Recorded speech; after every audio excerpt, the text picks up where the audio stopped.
سلام بنات، كي دايرين؟ لاباس عليكم؟ نتمنى من الله تكونوا بألف صحة وعافية. اليوم مع فيديو جديد اللي غادي نقدموا فيه الحريرة المغربية بدون تعقيدات، سهلة وسريعة في التحضير. أول حاجة كنبداو بها وهو البصل. كناخذ بصلة واحدة كنطحنوها، وكذلك 4 حبات من الطماطم كنطحنوها جيدا. كناخذ كمية لا بأس بها من القزبر والبقدونس مفرومة جيدا. كنوضع الكل في طنجرة ونضعها فوق النار، تكون نار متوسطة.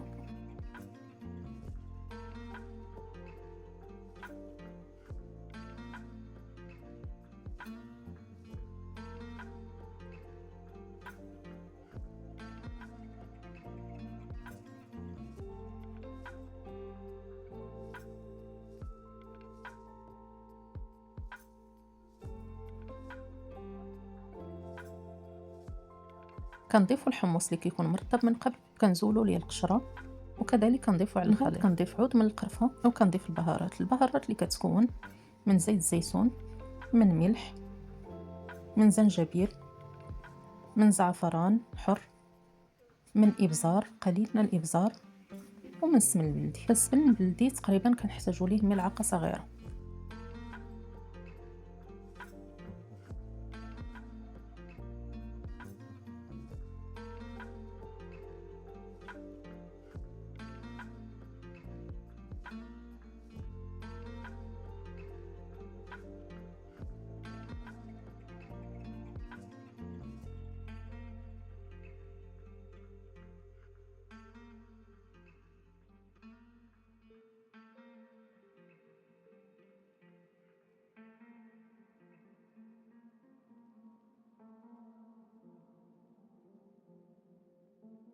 كنضيف الماء مع قطع صغيره من اللحم، وكنخلي كل شيء يطيب على نار متوسطه. من بعد كنضيف العدس، ومره اخرى كنخليه يطيب.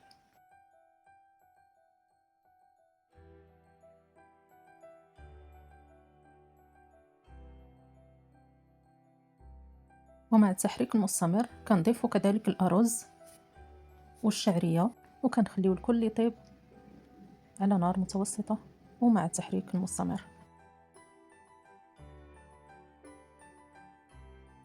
وآخر مرحلة بقات لينا وهي كندورو الحريرة. بالنسبة ليا كندور الحريرة بنشا الذرة وبطماطم مركزة وبكمية قليلة من القزبر، ومع التحريك مستمر تقريبا 20 دقيقة. فكل منطقة في المغرب عندها طابع خاص بها وطبخ مختلف، فأنا كنتمنى كل وحده شافت الفيديو تخلي لينا في التعليقات الطريقه الخاصه بها وباش كدور الحرير، وناخذوا افكار ونستفدوا من بعضنا البعض. هذه هي طريقه في تحضير الحريره المغربيه، ونخليكم مع تتمه الفيديو والى فيديو جديد ان شاء الله. ودمتم في امان الله ورعايته. باي باي.